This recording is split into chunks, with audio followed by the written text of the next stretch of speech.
Hello, and welcome to Public Comment, a Pine Lake podcast.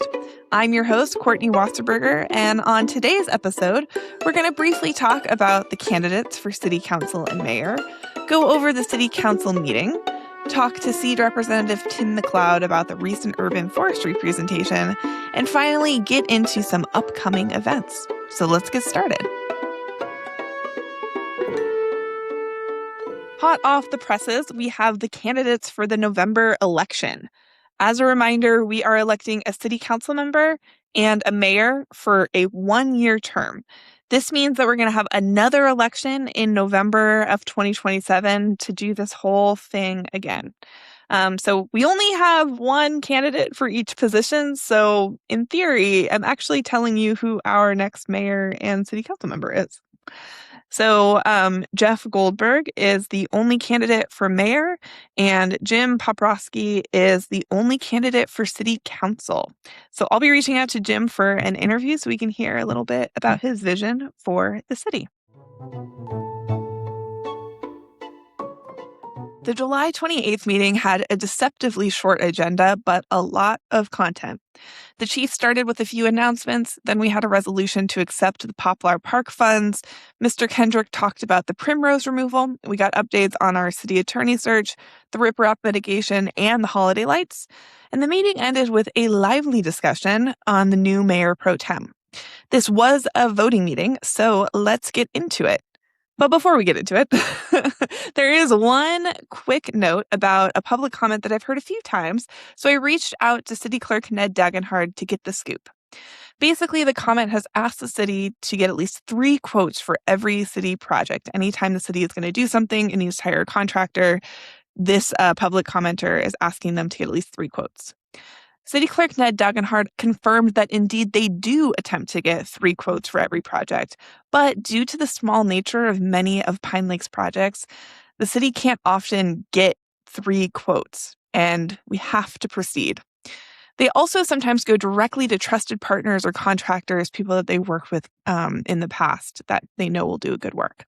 So just a note there that the city does attempt to get 3 quotes for every project. Okay. On to the meeting. Chief Green started us out with by promoting 2 of our long-serving Pine Lake police officers to sergeant. Officer Carlos Chipoco has been serving Pine Lake since 2021, and Officer Jason Cooper has been serving Pine Lake since 2017. Their families joined to watch as Chief Green had some very kind words for them. So if you see them in the streets, give them a shout. They're new sergeants. Chief Green also shared the Slow Your Roll campaign to remind everyone to slow down on the roads as schools go back into session. I think that schools in DeKalb go back this coming week, which feels really early. But anyways, you may see more visible police presence in school zones, and it's just their attempt to remind you about the school zones. The first item on the agenda was the resolution to accept the Poplar Park improvement funds. If you're following along, these funds were promised to the city a few years ago, but weren't delivered until the last city council meeting. This resolution was just to confirm that the city wants to accept the $53,250 in funds. But because there's always a complicating factor in government, there is a bit of a twist. City Manager Hawthorne shared that since the funds were originally supposed to be released to the city in January of 2025, there was a deadline to use the funds by the end of 2025. Clearly, that deadline has passed. Hawthorne explained that the new deadline to spend the funds is now the end of December 2026. This means that the full $53,250 needs to be spent on or before that deadline, or else we have to pay those gifted funds back. It's important to note that the project does not have to be completed. The funds just have to be spent by that deadline. This obviously gives the city significantly less time to get bids, talk to contractors, but Mr. Kendrick, Chief Green, and several of the city council members expressed their confidence in it being able to get done because the plan is already in motion and we're really not starting from scratch. Councilmember Deb Hull pushed back quite a bit, citing that she didn't feel like she had enough time to process the information being presented, and she hasn't seen a scope of work or the plans for the park. She felt it would be too risky financially because if we started work but didn't spend in full, we'd have to pay back what we spent out of the city's pockets. In the end, the council voted to approve the resolution to accept the funds with a vote of 4-1. Deb Hull was the only nay. I'm hoping to get more information on what the plans are for this park in the next few weeks. The plans are actively changing due to just the nature of the world, I guess. So I don't have much to report on yet, but we do know that it'll include some landscaping, benches, and I think power to the park. The goal of the park is to further connect the residents to the commercial district on Rockbridge Road. Next up, Mr. Kendrick shared the plan for removing the invasive floating primrose from the lake. If you remember last city council meeting, he had a hard time finding quotes, but this time he came with 3 separate quotes. All the quotes are for manual removal and no herbicide. The first quote was from Avalon Tree Service for $15,000. The second quote was from Ed Castro Landscape for $18,905. And the third quote was from Urban Sprout Farms with a quote that could range from $9,850 to $16,150. How could there be a range? I will tell you. The quotes from Avalon and Ed Castro were both for one-time removal. But Urban Sprout Farm split it into an initial removal fee, so that's that $9,850, plus recurring maintenance if needed. This is important because once removed, if any of the seeds are left in the water, the plant will come back. And so that is why the Urban Sprout Farm quote is a range. The initial removal, $9,850, and additional maintenance could be an additional $6,300. The city plans on checking the lake each month, and if service is needed, they'll bring back Urban Sprout for an additional removal cost of around $1,000 per session. They don't have to spend the full amount if they don't need it. If all of the stuff seems to be removed, it doesn't come back, they won't call Urban Sprout back. Mr. Kendrick recommended Urban Sprout, after a bit of discussion, the council unanimously approved. So what's next? Mr. Kendrick will be scheduling Urban Sprout to come to complete the job. The job will take 5 days, but we do not have a start date yet. So keep an eye out for communication from the city. I know I will. Additionally, Mr. Kendrick is recommending that the city include about $6,300 in the 2027 budget to continue maintenance as needed for the floating primrose. Okay, so next up, we got a flurry of updates on ongoing projects. So here is an even faster flurry of information. The city attorney search continues. As a reminder, the city attorney resigned a few weeks back. When asked for the reason for the resignation, the city confirmed that the attorney had stated personal difference between he and the city manager and he and a member of the community as the reason for his resignation. And that is all I know about that. So far, the city has gotten 2 proposals for the attorney work and are expecting a few more. The proposals are due Monday, and if any of the proposals are suitable, they will be presented to the council in the August meeting. Then the council can make a hire. The council asked Mr. Kendrick to put together some new options for riprap mitigation. A discussion of gaps and planting and fishermen was had, but no new information was presented. So we expect to see some options with costs in the coming months, we think. The council also asked Mr. Kendrick to work with Calvin Bergamy to come up with a game plan with priorities for beach house improvements. The goal of the improvements is to attract more rental business and to bring in stronger streams of revenue for the city. So that's another thing we'll be on the lookout for in the coming months. Finally, the council is working with Mr. Kendrick to make some quick decisions around procurement for holiday lights. The council said they are interested in seeing some options to add the holiday lights to Rockbridge Road to enhance the commercial district and are especially excited about more prancing animal lights. Decisions will be made on this in the coming week. Okay, so on to the most exciting and I would say professionally intense part of the evening. Jeff Goldberg resigned his position of mayor pro temp, As a reminder, Jeff is stepping down from the council so he can run for mayor. This means that the council has to elect a new mayor pro temp. So a mayor pro temp is just the person kind of stepping in as mayor, but without all the mayor powers until we elect a new mayor. So Jane Lowers nominated Stephanie Kohler, and Deb Hull nominated Thomas Torrent. Torrent made the case that he has the most experience with his 2.5 years on council, his educational background, his activity in attending conferences, and various county and governmental meetings. Kohler expressed that she'd be a better fit because she has a very strong relationship with the city staff. While both made great cases for themselves, the real meat of the conversation actually revolved around Thomas Torrent's relationship to Tim McLeod, the president of Plain.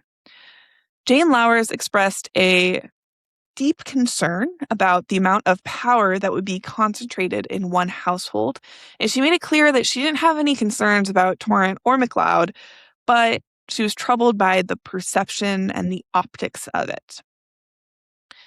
Torrent countered this argument by reminding the council that he has recused himself from any votes pertaining to Plain and would continue to do so. He also cited several codes, laws, regulations.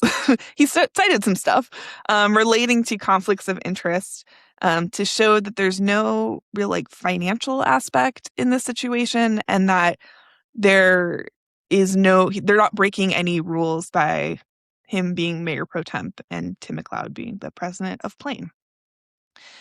Stephanie brought up a situation about an email that she felt might have had the potential to be inappropriate, but it seems like Torrent didn't take any unethical actions in that situation.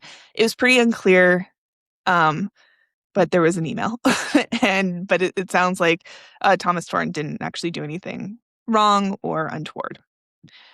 Jane Lowers and Stephanie Kohler agreed that if Torrent wasn't coming into an acting mayor role, so if we had a mayor and he was just going to be mayor pro temp, they wouldn't be as concerned about the perceived conflict of interest.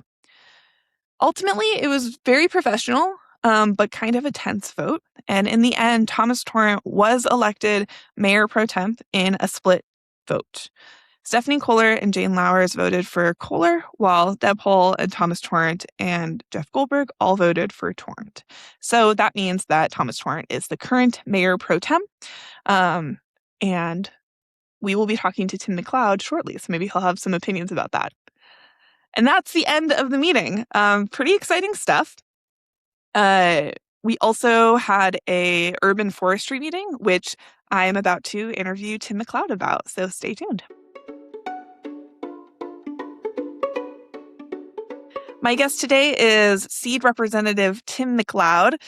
Tim has been a resident of Pine Lake for 5-ish years. 5 years. 5 years. And he's been pretty active in Plain and S.E.E.D.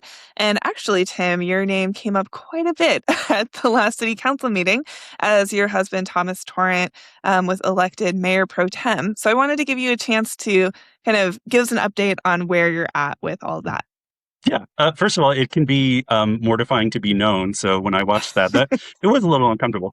But my husband is on council, Thomas, and quite recently, as you referenced, he was voted by council to be mayor pro tem, and that wasn't something that we had originally discussed because this entire, the person who was pro tem vacated the spot. That kind of wasn't in our plans when I assumed the presidency of Plain.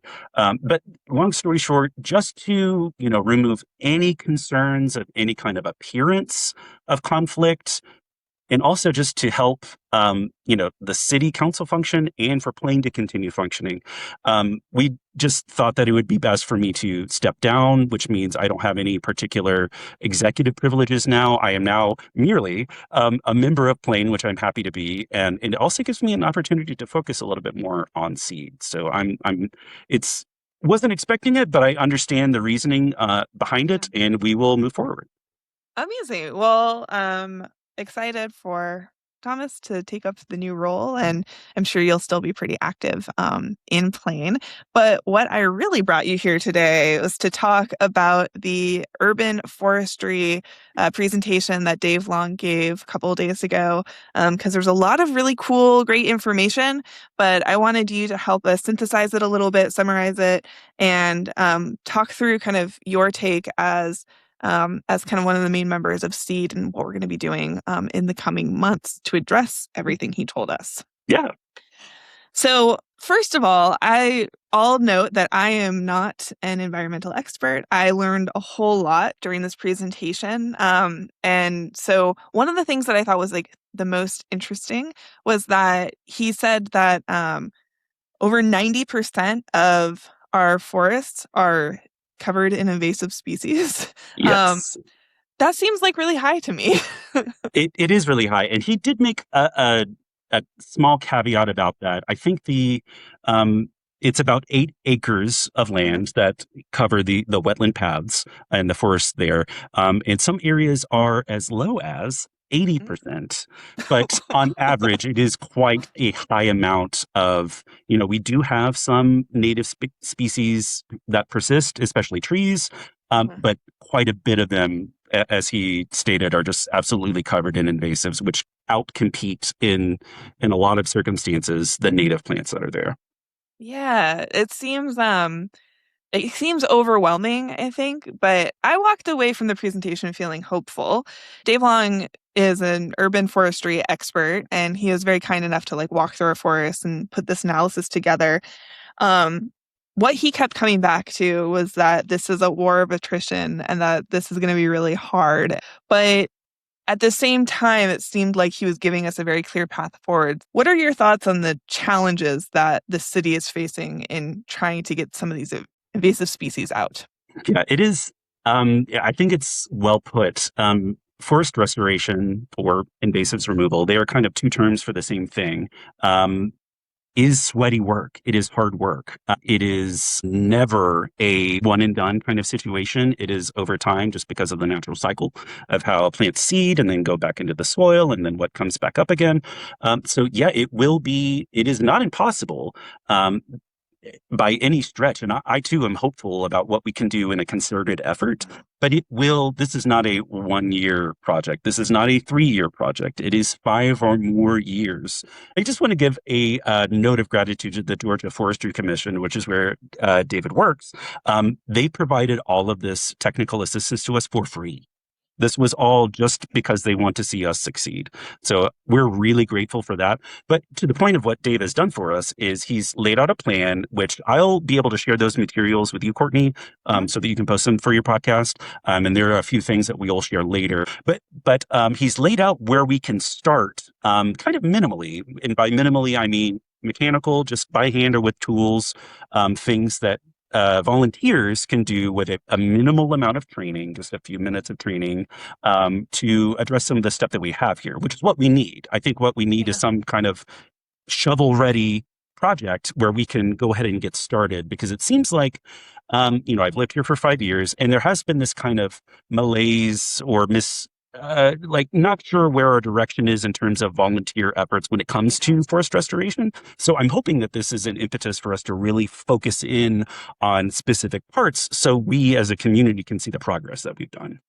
Yeah. Well, one thing that I've kind of like heard from other residents and I've always thought about is whenever I'm like walking along the path in the wetlands and I see ivy on a tree, can I just like pull that out or can I like pull out the roots of ivy or the kudzu or whatever as I'm walking? Is that okay? Do I need permission?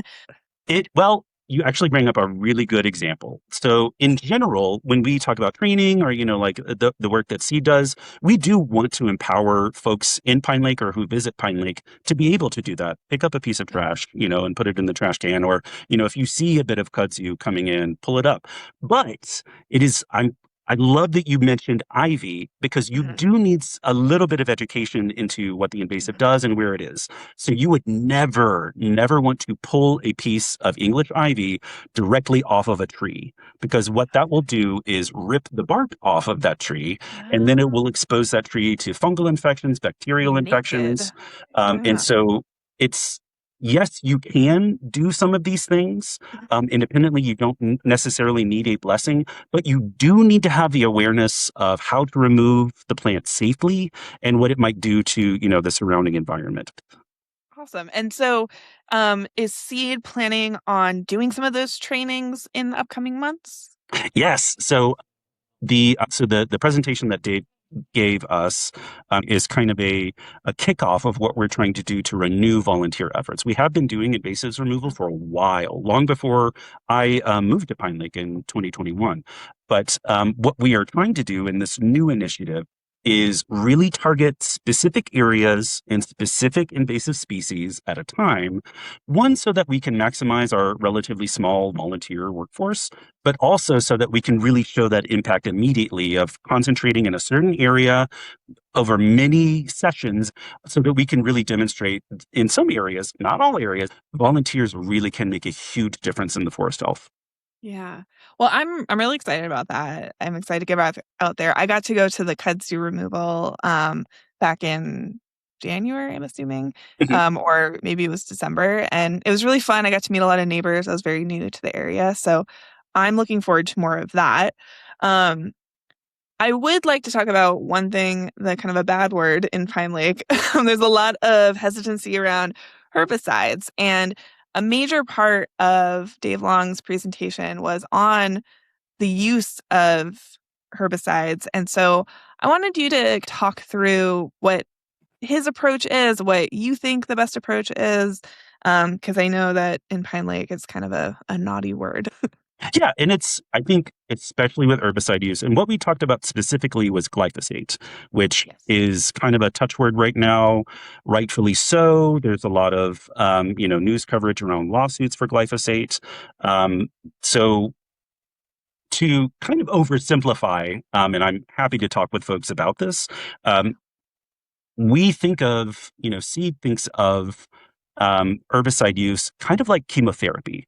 It Uh-huh. is poison. It is literally poison that, destroys cells, but it's used in a very targeted way, not broadcast, in a very targeted way for a very targeted purpose and not forever, only in certain instances. We've known for a while that different insecticides or pesticides do have health concerns, Yeah. and specifically about glyphosate, which was invented in the 70s and has been Uh-huh. used since then, is that people who have occupational exposure to certain formularies of glyphosate, so that's folks who are farmers, horticulturists, folks who apply, spray out Uh-huh. glyphosate, and so they're regularly exposed to it, there are quite a few health concerns around cancer incidence and endocrine disruption.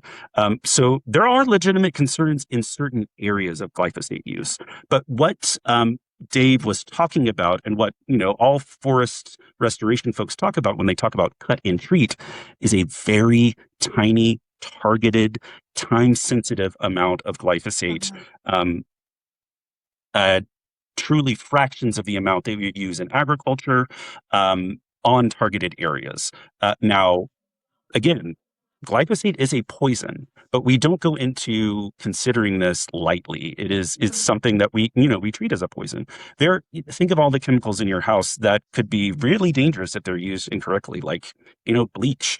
Uh-huh. No one would just bathe in bleach or drink bleach for obvious Right. reasons. It's a chemical that you use in concentrated amounts in certain areas. So I'm not trying to wave away concerns about glyphosate. Yeah. They're quite legitimate.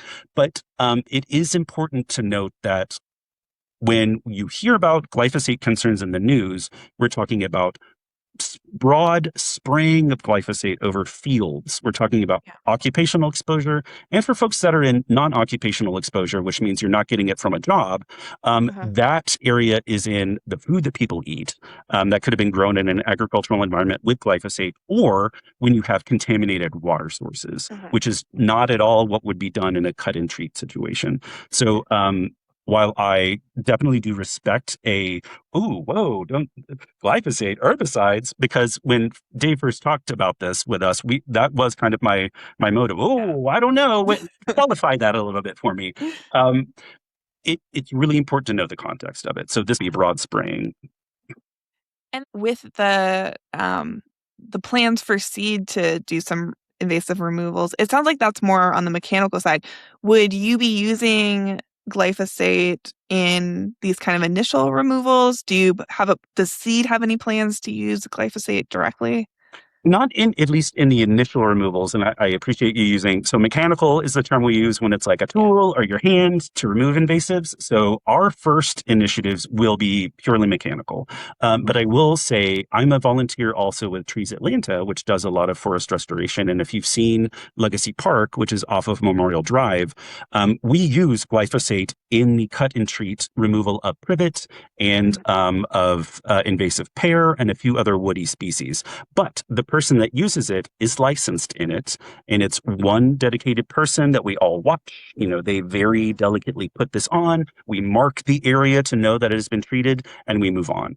So again, that doesn't mean just because there's practices that use glyphosate willy nilly, but again, it is a common practice because just often it is humanly impossible to fully mechanically remove entrenched Yeah. invasive species that have been in our ecosystem for decades. Is there anything else that you want to make sure that the general public of Pine Lake knows from this presentation? Yeah, well, we don't have an exact date yet, but we're working with Dave to figure out when we could start a few trainings sponsored by him. So we're going to start there. The main limiting factor right now is the heat. It's the heat and the humidity. We want to make sure that nobody, passes out while they're working in August. So we're going to aim for something in mid-September, at least to start training. And again, that would be with mechanical removal.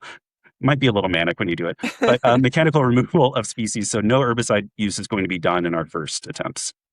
Okay, amazing. And if our listeners would like to know how to sign up or when that comes out, what's the best way for them to kind of get on that list? Well, since Seed is, and since 2025 has been a playing program, I think the best way to get in touch with us would be to contact Plane's email, which is Plane Helps 101, I believe. But Plainhelps101 at gmail.com. thank you Yeah. for confirming that. I as past president, I should have had that memorized, but that's one way that people can get started. Come to one of the monthly plane meetings that happen. And if I'm kind of identifiable at 6'2" with long hair. So if you see me out and about in town, please feel free to ask me. And I'm happy to talk about Seed or, like our upcoming and volunteer events. But yeah, can I plug one more thing before Yeah, we of go? course. So Yeah. on August 20th, Seed is going to have our annual Great Southeast Pollinator Census, which is where we talk about how we track bees and other pollinators in our region. And all of that information is fed into the UGA Extension Program to inform what pollinators are present so that we can Got it. start to act on, inviting more or what areas we need to work on. So that will be August 20th at the Clubhouse, and we'll have more info on that soon. Okay. And that's a great time to just like also meet the members of Plain. So if Yeah. you're a new resident or you're wanting to get more involved, Tim and Wendy are experts and they'll tell you exactly what to do and where to go. So thank you so much for your time, former president of Plain, Tim McLeod. And any last words for our listeners? Just hope to see you out at the next event, and yeah, Amazing. Thank you. go Pine Lake. Yeah.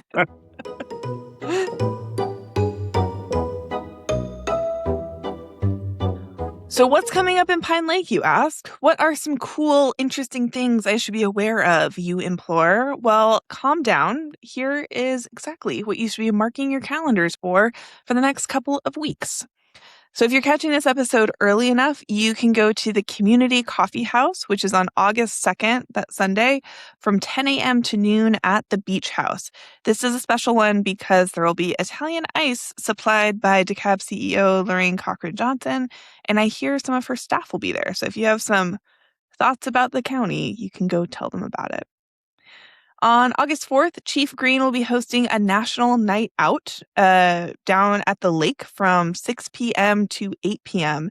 She said it's a block party style event with all kinds of cool activities. So you can head on down and see what our police are up to. Pine Lake Lounge is on August 8th from 7:30 p.m. to 10 p.m. at the Beach House. If you want to listen to some live music with your neighbors, it's donations accepted. And finally, the city is putting out a call for artists to decorate a life-size fiberglass cow. Each city in DeKalb is getting a cow to decorate. The cows are a nod to the farming history, to the dairy farming history in DeKalb. Who knew? So if you or someone you know wants to apply, you can start doing so on August 3rd. I'm not sure how to apply, but I'm sure the city will tell us. So keep an eye out for that.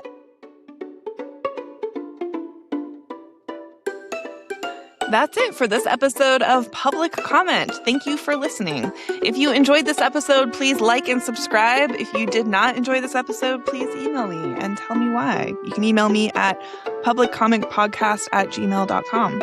See you next time.